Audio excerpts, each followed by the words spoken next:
नमस्कार, मैं रवीश कुमार। चलिए जानते हैं आज की सबसे बड़ी और महत्वपूर्ण खबरों को सिर्फ 5 मिनट में। लेकिन उससे पहले आप हमें भारत के किस शहर या राज्य से देख रहे हैं ये कमेंट करके जरूर बताएं। मुख्यमंत्री योगी आदित्यनाथ के धार्मिक पर्यटन विजन के तहत बरेली अब अयोध्या और काशी की तर्ज पर एक प्रमुख वैश्विक पर्यटन केंद्र बन गया है। नाथ कॉरिडोर के विकास से 2025 में बरेली पहुंचने वाले पर्यटकों की संख्या 1 करोड़ के पार पहुंच गई है, जो पिछले वर्षों की तुलना में 20% अधिक है। सरकार पर्यटकों के ठहराव बढ़ाने और स्थानीय रोजगार सृजित करने पर ध्यान केंद्रित कर रही है। कांग्रेस ने चंडीगढ़ मेयर चुनाव में आम आदमी पार्टी को समर्थन देने का फैसला किया है। प्रदेश कांग्रेस अध्यक्ष एचएस लक्की के निवास पर हुई बैठक में सांसद मनीष तिवारी भी मौजूद रहे। यह निर्णय भाजपा को सत्ता से हटाने और शहर के विकास को प्राथमिकता देने के उद्देश्य से लिया गया है। कांग्रेस ने भाजपा के कार्यकाल में घोटालों और विकास की कमी पर चिंता जताई। अखिलेश यादव ने भाजपा पर लोकतंत्र और संविधान विरोधी होने का आरोप लगाया। कहा कि एसआईआर जरिए सरकार चोरी छिपे एनआरसी राष्ट्रीय नागरिक रजिस्टर लागू करने का काम कर रही है और सत्ता का खुला दुरुपयोग कर रही है।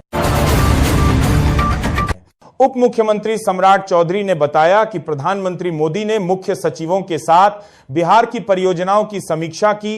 राज्य में 7.11 लाख करोड़ रुपए का निवेश चल रहा है, जिसमें से 96% परियोजनाओं की बाधाएं दूर कर ली गई हैं। उन्होंने रेलवे, सड़क, टेलीकॉम और पावर सेक्टर सहित विभिन्न क्षेत्रों में हो रहे कार्यों की जानकारी दी और केंद्र सरकार के सहयोग के लिए आभार व्यक्त किया।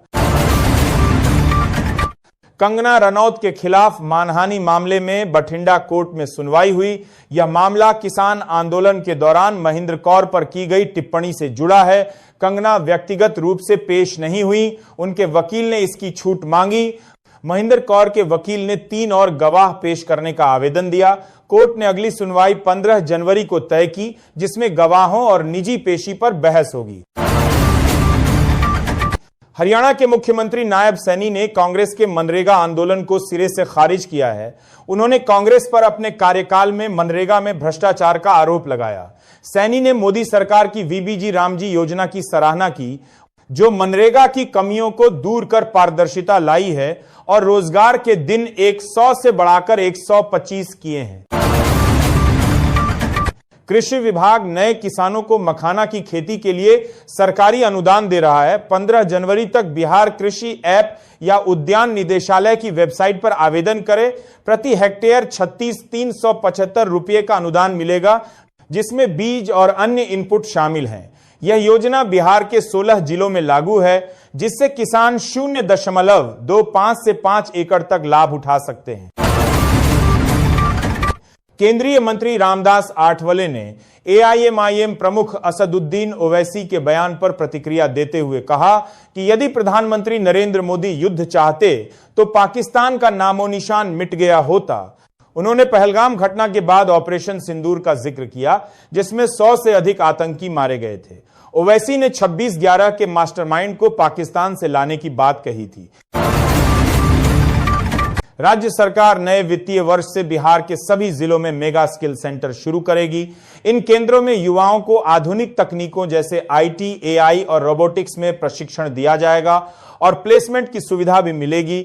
यह योजना 7 निश्चय पार्ट 3 के तहत लागू होगी, जिसका उद्देश्य युवाओं को हुनरमंद बनाकर रोजगार से जोड़ना और उन्हें आत्मनिर्भर बनाना है। अकोला में असदुद्दीन ओवैसी के भारत माता की जय न कहने के बयान पर विवाद छिड़ गया है। उन्होंने कहा कि भारत का संविधान we the people of India से शुरू होता है, न कि भारत माता से के इस बयान पर कांग्रेस, बीजेपी और शिंदे गुट ने कड़ी प्रतिक्रिया दी है। इससे महाराष्ट्र की राजनीति गर्मा गई है। नए वर्ष पर मुख्यमंत्री योगी आदित्यनाथ का दिल्ली दौरा महज शिष्टाचार मुलाकातों तक सीमित नहीं है। प्रधानमंत्री नरेंद्र मोदी से करीब 1 घंटे की मुलाकात, शीर्ष भाजपा नेताओं से संवाद और दिल्ली में ही दोनों उप मुख्यमंत्रियों की मौजूदगी, ये सब संकेत दे रहे हैं कि प्रदेश की राजनीति में जल्द ही बड़े निर्णय हो सकते हैं। यह मुलाकात साफ इशारा कर रही है कि अब फोकस पूरी तरह वर्ष 2027 का विधानसभा चुनाव ही है। कांग्रेस अध्यक्ष मल्लिकार्जुन खड़गे ने वेनेजुएला में अमेरिकी कार्रवाई को लेकर राष्ट्रपति डोनाल्ड ट्रंप की तुलना हिटलर और मुसोलिनी से की। उन्होंने प्रधानमंत्री मोदी की भी आलोचना की, जिन पर ट्रंप के दबाव में रूस से तेल खरीद कम करने का आरोप है। खड़गे ने कहा कि ट्रंप दुनिया को डराने की कोशिश कर रहे हैं और विस्तारवादी नेता लंबे समय तक नहीं टिकते। उन्होंने लोकतांत्रिक मूल्यों पर जोर दिया। सहारनपुर में 250 से अधिक गांवों के 5 लाख से ज्यादा लोग दूषित पानी पीने को मजबूर हैं। जलजनित बीमारियों से 4000 से अधिक मौतें हो चुकी हैं। पावधोई, ढमोला, हिंडन, कृष्णा और काली जैसी नदियां औद्योगिक कचरे और सीवेज से प्रदूषित हैं, जिससे भूजल भी दूषित हो रहा है। विधानसभा में मुद्दा उठने के बावजूद स्थायी समाधान नहीं हुआ है, जिससे गंभीर स्वास्थ्य संकट बना हुआ है। केंद्र सरकार ने प्रधानमंत्री आवास योजना 2026 के लिए नया सर्वे और आवेदन प्रक्रिया शुरू की है। इसका उद्देश्य कच्चे और असुरक्षित घरों में रह रहे ग्रामीण परिवारों को पक्का मकान उपलब्ध कराना है। जनवरी 2026 से शुरू हुए इस सर्वे के बाद पात्र लाभार्थियों को 1,20,000 तक की सहायता राशि सीधे बैंक खाते में मिलेगी। विधवाओं, दिव्यांगों और एससी/एसटी परिवारों को प्राथमिकता दी जाएगी, जिससे हर जरूरतमंद को सुरक्षित घर मिल सके। पलवल में नौकरी दिलाने के झांसे में युवती को नशीला प्रसाद खिलाकर होटल ले जाकर 4 युवकों ने सामूहिक दुष्कर्म किया। आरोपियों ने अश्लील फोटो वीडियो भी बनाए और जान से मारने की धमकी देकर फरार हो गए। पीड़िता की शिकायत पर शहर पुलिस ने यशवंत, सौरभ, विष्णु और धन सिंह के खिलाफ मुकदमा दर्ज कर जांच शुरू कर दी है। होटल के सीसीटीवी फुटेज में आरोपी और पीड़िता साथ नजर आ रहे हैं। संघ प्रमुख मोहन भागवत ने वृंदावन में स्वयंसेवकों को सक्रिय भव का संदेश दिया। उन्होंने लव जिहाद पर चिंता व्यक्त करते हुए हिंदुओं से घर घर जाकर एकता का महत्व समझाने का आह्वान किया। भागवत 7 दिवसीय प्रवास पर हैं, जहां वे अखिल भारतीय कार्यकारिणी की बैठक की अध्यक्षता करेंगे।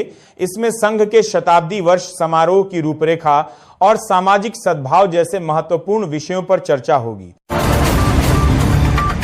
विधानसभा चुनाव में बड़ी जीत के बाद बीजेपी पूरे राज्य में जमीनी स्तर पर अपनी पकड़ बनाना चाहती है, क्योंकि उसका मकसद महाराष्ट्र में भविष्य में किसी भी सहयोगी पर निर्भर नहीं रहना है।